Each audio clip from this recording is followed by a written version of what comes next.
Haleluya.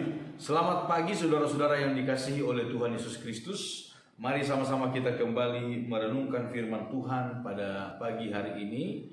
Masih dari kitab Kolose pasal 1 ayat 9. Betapa pentingnya kita mengerti kehendak Allah dengan sempurna dalam hidup kita. Sebab itu sejak waktu kami mendengarnya, kami tiada berhenti-henti berdoa untuk kamu. Kami meminta supaya kamu menerima segala hikmat dan pengertian yang benar untuk mengetahui kehendak Tuhan dengan sempurna. Saudara-saudara, betapa penting kita untuk mengerti kehendak Tuhan, kehendak Allah dengan sempurna. Mari sama-sama kita perhatikan saudara-saudara, salah satu hal yang menjadi kehendak Allah bagi kita yaitu kerukunan. Betapa pentingnya kerukunan dalam kehidupan kita sebagai sesama umat manusia, sesama keluarga Allah.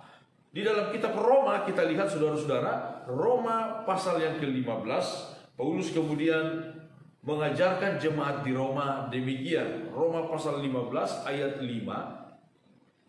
Semoga Allah yang adalah sumber ketekunan dan penghiburan mengaruniakan kerukunan kepada kamu sesuai dengan kehendak Kristus Yesus. Saudara-saudara, firman Tuhan berkata bahwa kerukunan adalah merupakan kehendak dari Kristus Yesus, kehendak Tuhan, kehendak Allah bagi kita. Bagaimana caranya? Di sini saudara-saudara, Paulus menjelaskan bagaimana kita untuk mendapatkan kerukunan, mengalami kerukunan. Ayat 1 sampai ayat yang keempat menjelaskan, kita yang kuat wajib menanggung kelemahan orang yang tidak kuat, dan jangan kita mencari kesenangan kita sendiri.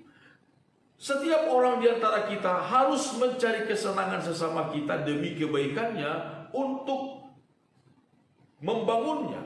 Karena Kristus tidak mencari kesenangannya sendiri, tetapi seperti ada tertulis, kata-kata cercaan mereka yang mencerca engkau telah mengenai aku. Saudara-saudara, bagaimana caranya kita untuk mendapatkan kerukunan?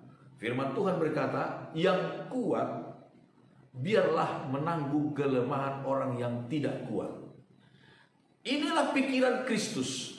Inilah metode Alkitab, saudara-saudara. Berbeda dengan pikiran dunia, pikiran manusia, bahwa yang kuat harus dilayani, harus disenangkan oleh orang yang tidak kuat, orang-orang yang di bawahnya. Konsep inilah yang disebutkan oleh Yesus, melayani bukan untuk dilayani.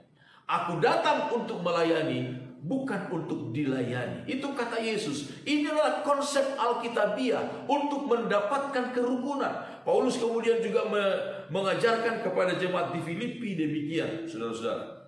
Filipi pasal yang kedua, ketika Paulus menjelaskan bagaimana kita memiliki pikiran dan perasaan Kristus. Ayat yang kedua, Filipi 2 ayat 2. Karena itu sempurnakanlah sukacitaku dengan ini.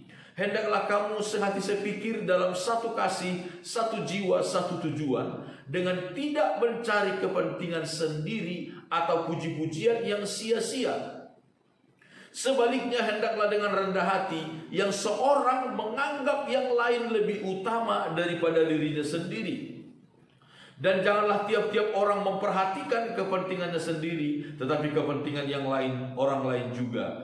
Hendaklah kamu dalam hidupmu bersama menaruh pikiran dan perasaan yang terdapat juga dalam Kristus Yesus. Saudara-saudara, melayani yang kuat menanggung kelemahan yang tidak kuat.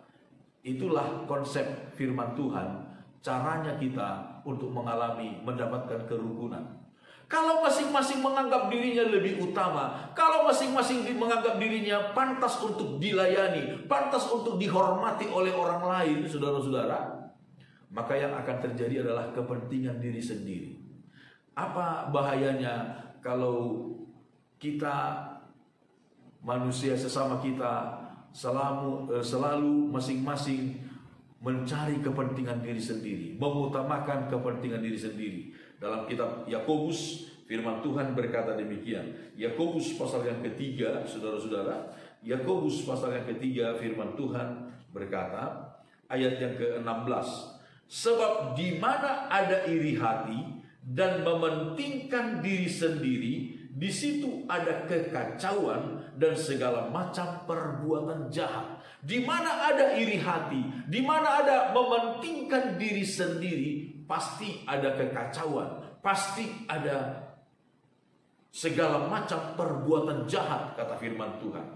Itu sebabnya mulai dari ayat 13, Yakobus menjelaskan, siapakah di antara kamu yang bijak dan berbudi?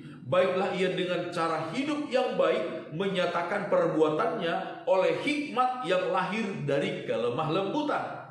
Jika kamu menaruh perasaan iri hati dan kamu mementingkan diri sendiri, janganlah kamu memegahkan diri dan janganlah berdusta melawan kebenaran. Itu bukanlah hikmat yang datang dari atas, tetapi dari dunia, dari nafsu manusia, bahkan dari setan-setan disebutkan.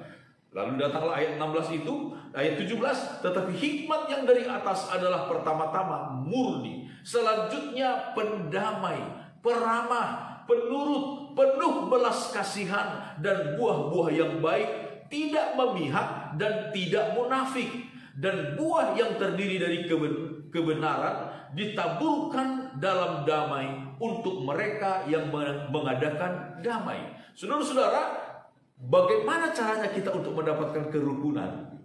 Kerukunan adalah merupakan salah satu kehendak Allah, kehendak Tuhan dalam hidup kita.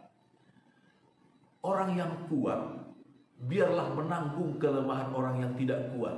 Jangan mencari kepentingan diri sendiri.